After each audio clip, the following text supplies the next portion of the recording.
You're trying to do things to prevent disease, promote healthy lives, and then you get to the practice to say, well, what sort of stuff can you do? And it was fairly easy in looking at this, like anything else that causes death, injury, or disease. You know, what are the interventions you have? You do things to try to get people who are engaging in dangerous activity to stop doing it. Like saying, so you're having unprotected sex with strangers, let me tell you why you shouldn't do that anymore. And you do things to reduce the risk for people who are going to engage in the activity. So if you're going to have sex with strangers, use condoms. If you're going to be playing house league hockey and you're going to play goal, get good equipment. 17% of all deaths in Canada this year, they'll attribute to direct result of cigarette smoking.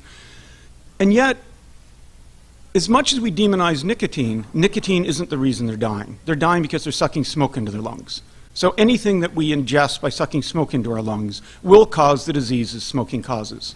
You will get lung cancer, you will get heart disease, you will get various other forms of cancer, you'll get emphysema. There are very elevated risk of these things. And that's why you go into the homes in the Himalayas where people heat their home and do their cooking with an open fire without a chimney, and you see all the diseases that are caused by smoking being caused by just breathing in smoke.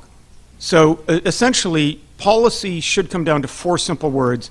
It's the smoke stupid. Could we now solve the problem we have with smoking by essentially innovative technology again, re-engineering nicotine? So in effect, it's a back to the future. Let's figure out, can we give people nicotine without them sucking smoke into their lungs? So I think what we've got is a classic example of a really simple idea that get your nicotine without the smoke. It's the smoke stupid. Moist smokeless tobacco, again, a smokeless tobacco product, very, very low risk compared to cigarettes. What do? We put higher taxes on that than on cigarettes because we don't want people to switch. We want them to quit. And we give massive misinformation. So if you're trying to get information in the United States, polling that shows it's only about 12% of Americans who believe smokeless tobacco is less hazardous than smoking, let alone massively, massively less hazardous. So they don't have the information necessary to move. And if you say, well, look at the authoritative information, even bodies like the Centers for Disease Control are misleading people rather than informing them because they have this whole tobacco-free agenda. We're just going to get everybody to quit. We now have really good research from people like Jason Fletcher at Yale saying, you look at a group of people, and those with certain genetic qualities, you have a big tax increase, it has no impact on their smoking, none. You know, they are going to continue smoking. Well, that ties into to issues of addiction. What if the thing they needed to quit was the smoke?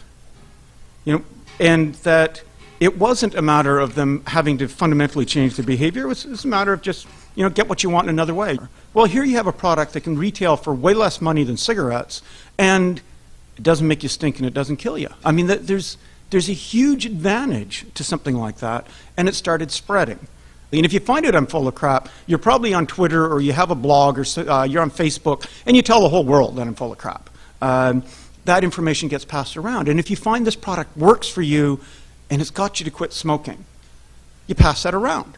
Other people start picking it up. So before governments could react, we had a tremendous number of users. So if you want to close down an innovative industry, and it's got 12 employees and 37 customers, you can do that.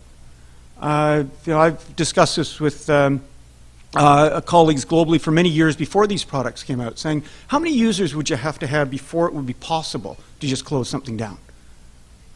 You know, if you got 1,000 users in the United States and Canada, yeah, 10,000, probably. 100,000, that gets tough. 1 million, forget it. And so what happened is this innovative stuff, just as I think we're here with Uber, got so popular so fast that governments couldn't figure out what to do about it.